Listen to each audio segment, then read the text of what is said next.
Hey everyone, welcome to the show.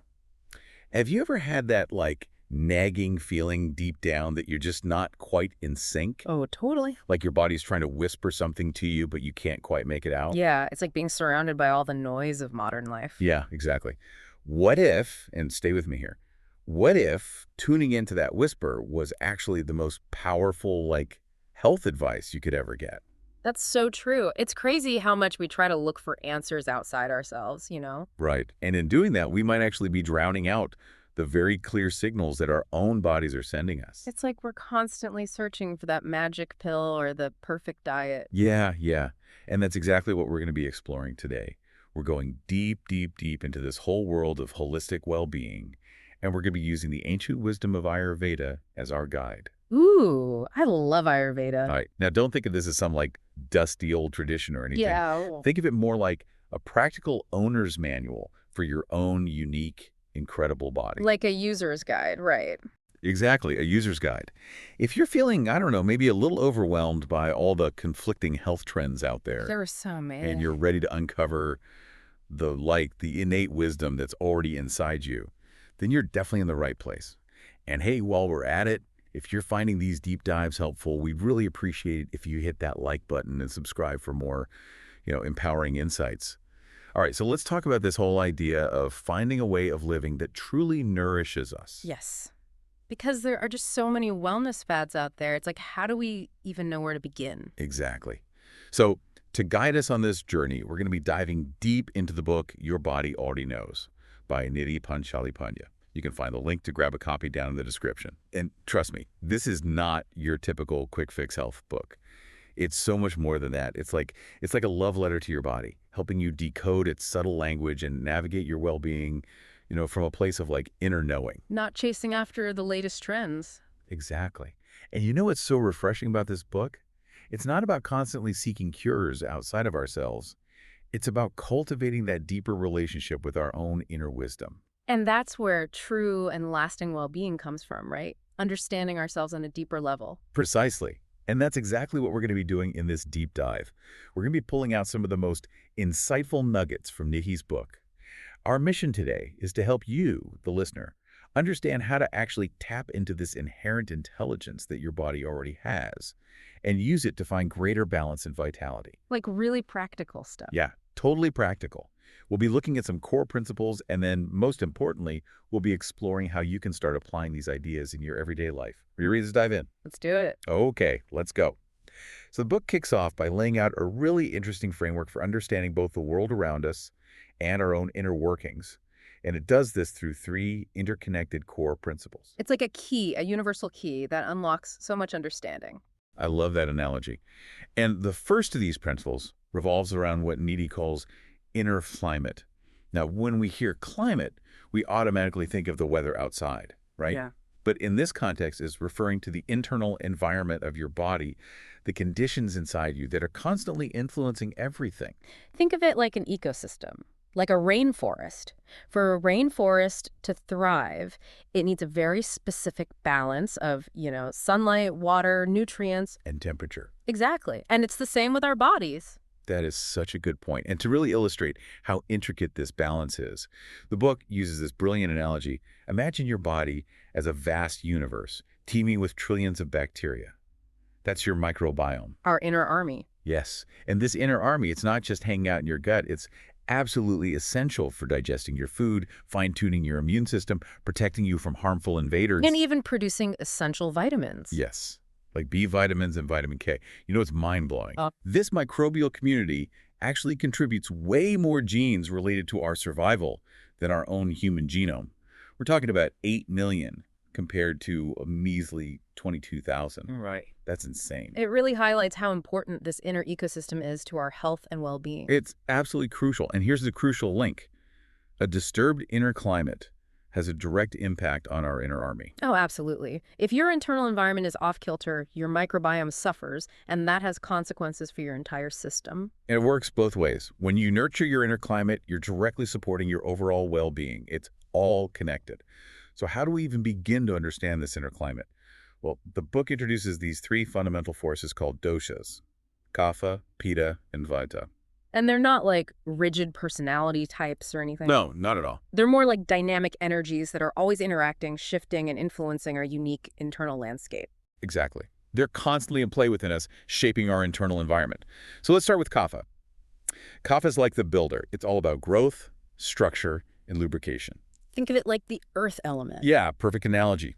But just like too much rain can lead to a flood, an excess of kapha can cause things to build up in the body, maybe some unwanted weight gain, that heavy, sluggish feeling. And even things like plaque and mucus. Exactly. So when kapha is dominant, your inner climate tends to be heavy, slow, cold, and damp. Makes sense why Ayurvedic practices often use warmth, lightness, and dryness to balance excess kapha then. Makes total sense. So let's move on to pitta. Now, pitta is the transformer. It's all about metabolism, digestion, and that fiery energy. The fire element. Yes. The book describes pitta as hot and slightly oily. It's essential for breaking down food, regulating hormones, processing sensory information. It's like the driving force behind so many vital functions. Exactly. Think of it as the fire that fuels our digestion, our thoughts, even the energy production in our cells. It's what gives us focus, drive, and intensity. And get this, if you don't have enough pitta, you'd be low on energy, incapable of transformation, and basically stagnant. You wouldn't even be able to digest food properly or reproduce. Wow, that's how crucial pitta is. Absolutely. And then we have vata. Vata is all about movement. It's the wind, the force that governs all kinds of movement in our body, from the beating of our heart to the flow of our breath to even the transmission of nerve impulses. It's like the communicator, constantly in motion. Yes. And because vata is cool and dry, when it's out of balance, we might experience things like dryness, constipation, or a restless, scattered mind. And just like with pitta, a deficiency in vata can be serious. The book points out that without vata, we'd be paralyzed. It's that crucial for all bodily functions. So we have these three forces, these doshas, constantly interacting within us.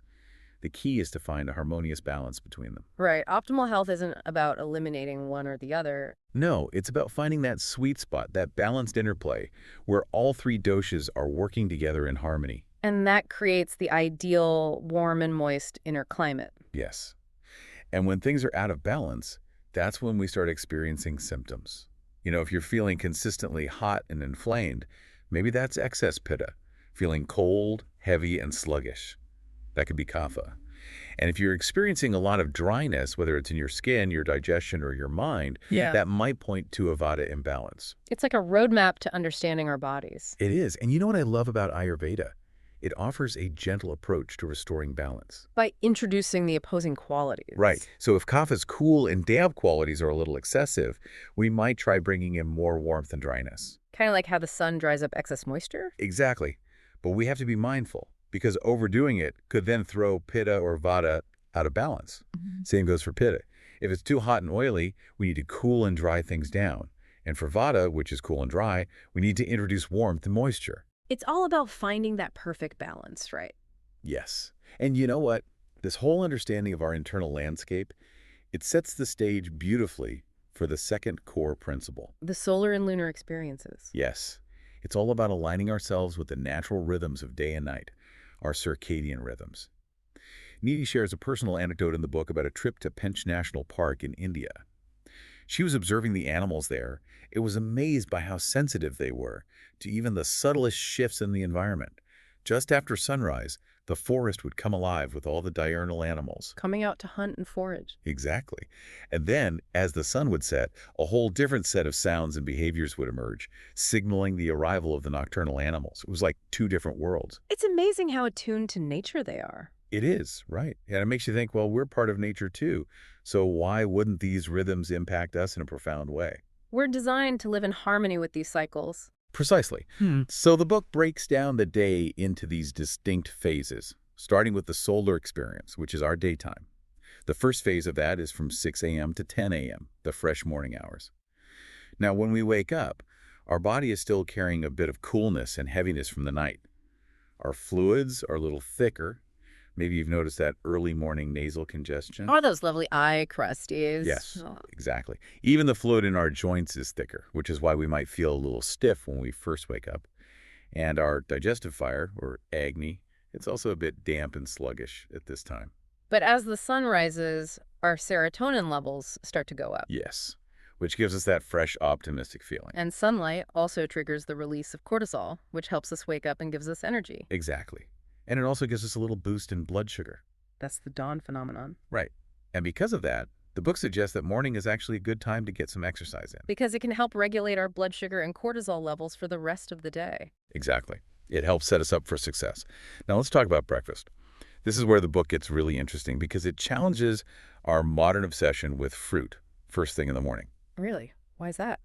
Well, fruit is naturally cold, moist, and sugary. And because our body is already in a slightly cool and moist state after sleep, eating a lot of fruit first thing can actually exacerbate those qualities. Interesting. I never thought about it that way. Yeah, it's a different perspective. And it's fascinating. In those blue zones, those regions where people live incredibly long and healthy lives, they don't typically eat tons of fruit for breakfast. It makes you wonder. It does, right. There's even a story in the book about a guy named Rob who had chronic post-nasal drip.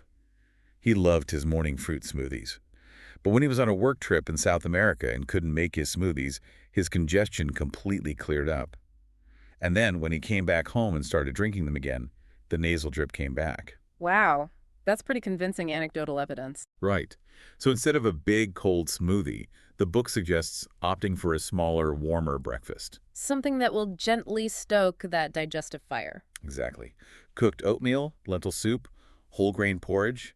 These are all great options because they offer sustained energy without that initial sugar spike from fruit. And they're warm and nourishing. Yes. Nidhi even shares her own go-to breakfast in the book. Blanched almonds and spiced milk. Interesting combination. I know, right? But it makes sense. Dairy supports serotonin production, and almonds have magnesium, which helps lower cortisol. So it's balancing from both an Ayurvedic and a modern nutritional standpoint. Exactly. Okay, so let's move on to the next phase of the solar experience. 10 a.m. to 2 p.m. These are the hot midday hours. When our digestion is at its peak. Yes. Our agni is strongest at this time. Right. So this is when we want to eat our biggest, most satisfying meal of the day. Makes sense. Fuel up when the fire is burning bright. Right. And because our body is naturally warmer and more receptive during this time, it's also the best time to enjoy those foods that we might be craving. So we can indulge a little without guilt. Exactly. And if we eat a really satisfying lunch, we're less likely to have energy crashes and cravings later in the day. So from 2 p.m. to 6 p.m., we enter the unwinding afternoon hours. Things start to slow down a bit. Our digestion isn't as strong, and our energy levels start to dip. Yeah, it's like our body is naturally winding down. So we should probably opt for lighter meals or snacks during this phase. Yes, exactly. And now, as the sun begins to set, we transition into the lunar experience. This is all about embracing the night, slowing down, and preparing for rest. Like the animals in the forest. Yes. The first phase of the lunar experience is from 6 p.m. to 10 p.m., and these are the unwinding night hours. It's time to create a sense of calm and quiet. Absolutely. The book talks about how important it is to minimize or even completely avoid screen time during this phase. Because of the blue light? Right. Blue light messes with our melatonin production, which is essential for good sleep. So instead of staring at screens, the book suggests things like reading, taking a bath, journaling. Calming activities that help us wind down. Yes. It's all about signaling to our bodies that it's time to rest and recharge. Then from 10 p.m. to 2 a.m., we enter the deep night hours. This is when the real magic happens. Our brains switch from those excitatory neurotransmitters to GABA, which is calming. Melatonin production peaks, and our sleep deepens. Deep sleep is when the body repairs and regenerates itself. Yes, it's when growth hormone is released, which helps with everything from cell repair to metabolism. Prolactin also surges during this time, which supports our immune system. And get this, deep sleep is also when our brains do a major detox. Really? Yeah, our lymphatic system kicks into high gear and flushes out all the metabolic waste from our brain. It's like a mental cleanse. So getting enough sleep during these hours is essential. It's not just about feeling rested, it's crucial for our overall health. Absolutely. Then from 2 a.m. to 6 a.m., we're in the dead of the night hours. This is the quietest time, when most of the internal repair work is done. The body is in deep rest mode. Exactly. Yeah. You might wake up briefly to use the bathroom, but generally this is when we want to be sleeping soundly. As we get closer to morning, we transition into lighter sleep stages. Including REM sleep. Yeah. Now, if you happen to wake up during this time, the book suggests staying in bed and avoiding bright light. Because it can make us feel more anxious. Exactly. Our nervous system is just starting to wake up, and is more sensitive during this time. To really drive home the importance of aligning with these rhythms, the book shares a story about a guy named Adam who was experiencing severe constipation and dryness. He was doing everything right, eating well, exercising. But he wasn't paying attention to these natural rhythms. Right. And then there's Yana, who was following an Ayurvedic diet and working with practitioners, but was still struggling with constipation and inflammation. It wasn't until she focused on aligning her routine with the solar and lunar cycles that she finally found relief. It's a powerful reminder that it's not just what we do, but when we do it, that matters. Absolutely. And this beautifully leads us to the third core principle outlined in the book: growth, transformation, and decline. The cyclical nature of life. Yes. It's acknowledging that everything in existence goes through these phases, from the smallest organism to the largest, and even to the phases of the day and the seasons. It's a universal pattern. It is. The book even quotes a verse from the Bhagavad Gita that talks about birth, growth, death, and rebirth, highlighting how these three phases, growth, transformation, and decline, are woven into the very fabric of existence. It encourages us to surrender to the flow of life, to appreciate the impermanence of things. Exactly. And it reminds us to be present in each moment, to really savor the journey. The book uses the analogy of a mango. We all know that a mango seed has to go through a growth phase, then a transformation phase where it ripens, and then eventually it declines. We wouldn't try to rush the process or stop a ripe mango from eventually decaying. We just accept it as part of the natural cycle. Right. And the book suggests that we can cultivate this same understanding and acceptance in other areas of our lives. So let's break down each phase. The growth phase is all about increase. It's characterized by more fluids, a gradual buildup of heat, and it strives towards that perfect, warm, and moist balance. It's the spring of life. I love that. And there's a story in the book about a mom named Sue, whose baby was having digestive issues. It turned out that her irregular feeding schedule was messing with the baby's natural growth and transformation phases. It's so delicate at that stage. It is, right? Then comes the transformation phase. This is the productive phase, where all that growth reaches its peak. The book compares it to a fully fueled oil lamp reaching its brightest flame. That's when we're at our most vital, our most fertile. Yes. But like the lamp that eventually runs out of fuel as we live our lives, we also gradually deplete our reserves. Especially if we're living overly solar lifestyles. Right. Always on the go, not enough rest, not enough nourishment. Burning the candle at both ends. Exactly. So the key is to balance those solar activities with lunar ones. Rest, relaxation, rejuvenation. So we can preserve our vital energy. Exactly. And then comes the decline phase. Now, this isn't something to be feared or resisted. It's simply the natural end of the productive phase. It's the autumn of life. It is. And it's essential. It's like a cleansing process, making space for new growth. It's characterized by a gradual loss of water and an increase in dryness. And for women, the early signs of this transition often show up in our late 30s or early 40s. Drier skin, maybe some wrinkles starting to appear. Exactly.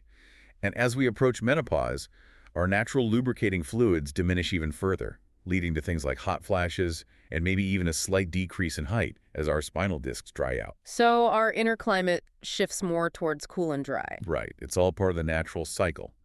And the book beautifully connects these three principles to the concept of prana, our vital life force energy. It explains that prana flows best when our solar and lunar energies are balanced and when we're living in harmony with these natural cycles. It all comes back to balance. It does. And the book acknowledges that our modern lifestyles can make it challenging to live in this way.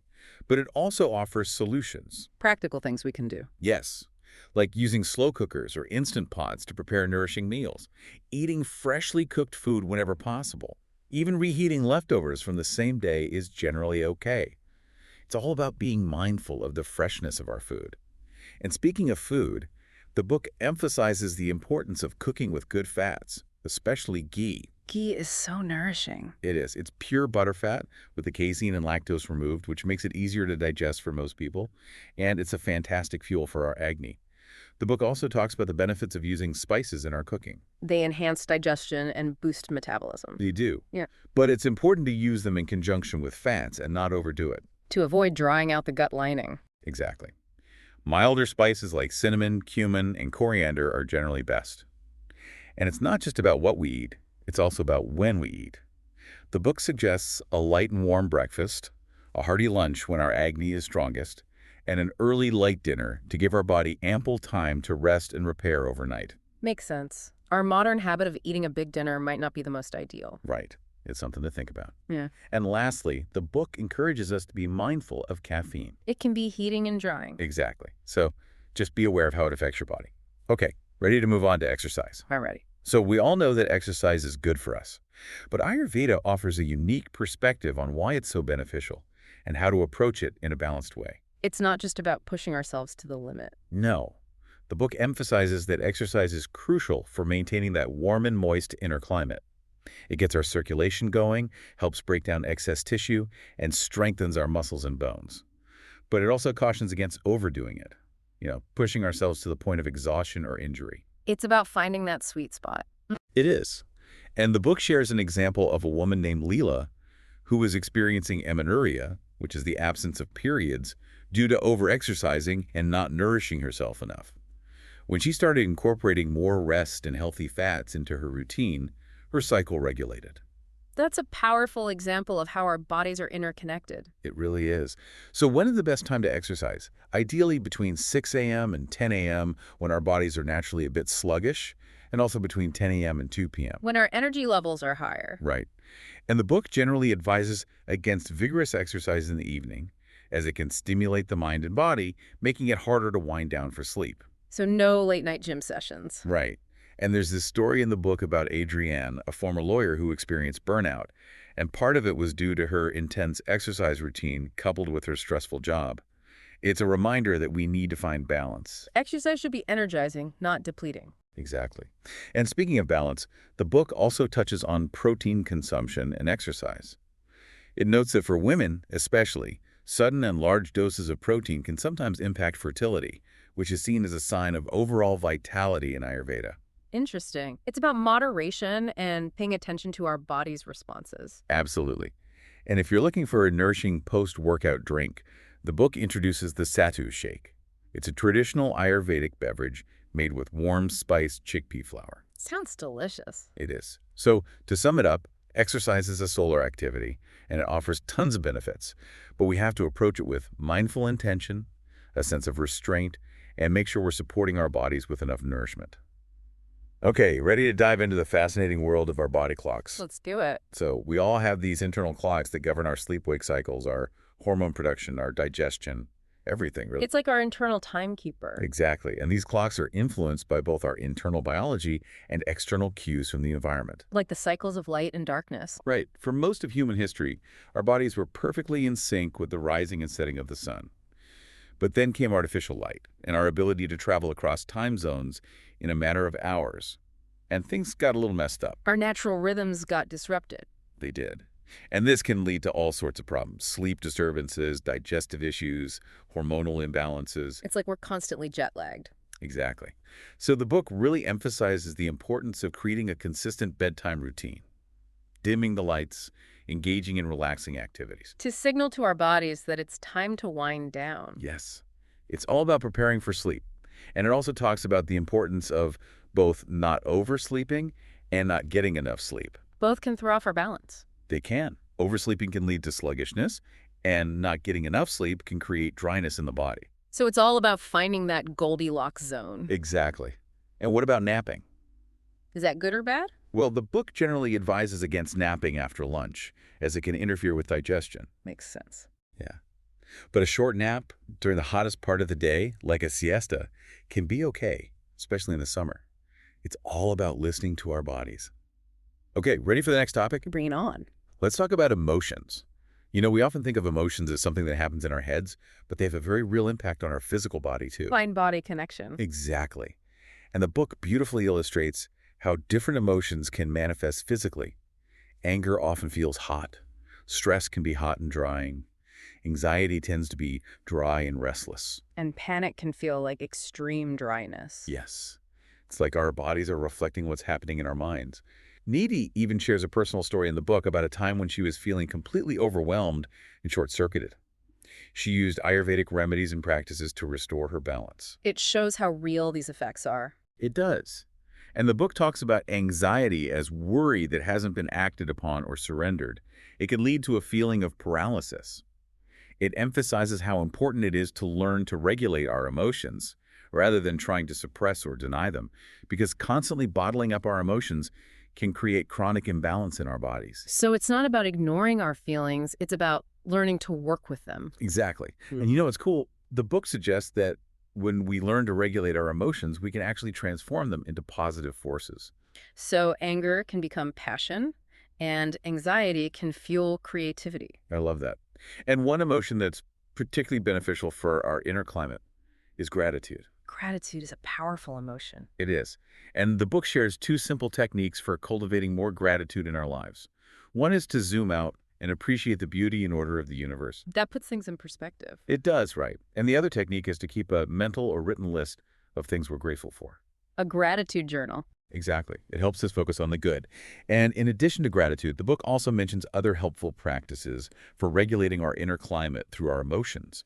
Things like getting enough sleep, meditation, breath work, calming music, and massage. It's a whole toolkit. It is.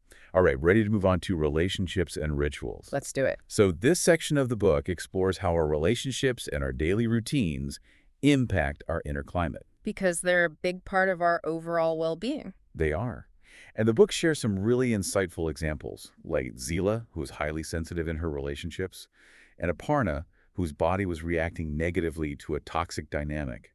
It highlights how important it is to set healthy boundaries. To protect our energy. Yes. And then there's Sana, who had this seemingly perfect life, but was deeply unhappy because she was neglecting her own needs.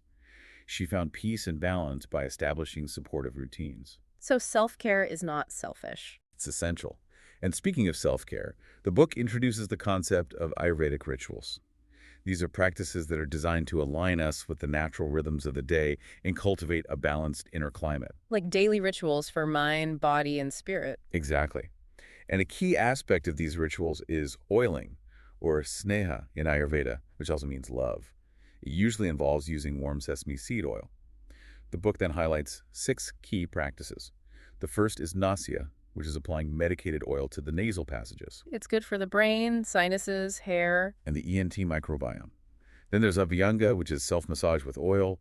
It promotes the release of oxytocin, our love hormone, and supports healthy skin. Ideally, it's done before showering. Next, we have oil swishing, which is swishing oil around in your mouth. I've heard of that. It's supposed to be really good for oral health. It is. It helps to remove bacteria, prevent bad breath, and can even whiten teeth. There's even a story in the book about a woman named Addie who had systemic inflammation, and it turned out to be linked to her poor oral health. Wow, that's fascinating. I know, right? So oil swishing is definitely worth trying. Then we have tongue scraping, which is just what it sounds like. You scrape your tongue to remove toxins and bacteria. It's a simple but effective practice. And then there's alternate nostril breathing, which is a pranayama technique that balances the solar and lunar energies in the body. It helps to calm the nervous system and has tons of benefits for anxiety, hormones, sleep, and mood. I love alternate nostril breathing. It's so grounding. It is. And lastly, there's head abhyanga, which is oiling the scalp. It nourishes the hair roots, promotes hair growth, and is super relaxing. So many amazing practices to choose from. I know, right? It's all about finding what works for you. And speaking of finding what works for you, the book introduces a tool called the Inner Climate Word Association Chart. What is that? It's a list of words that describe different physical and mental symptoms. The idea is to identify the words that resonate most with how you're feeling. So it's like a self-assessment tool? Exactly.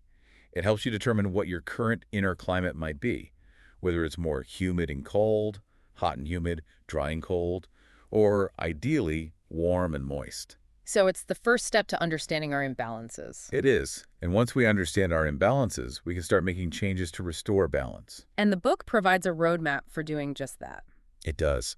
Part 3 of the book is a 21-day program that walks you through specific steps to implement these principles into your life. A 21-day transformation. Exactly. And to get started, the book suggests dedicating 20 minutes to mindful eating, starting a warm water thermos to sip on throughout the day, maybe incorporating some morning exercise, and being mindful of social dinner events. It's about prioritizing self-care. It is. And it's important to remember that change takes time. We've often developed these habits and patterns over years, so it's not going to happen overnight. The book talks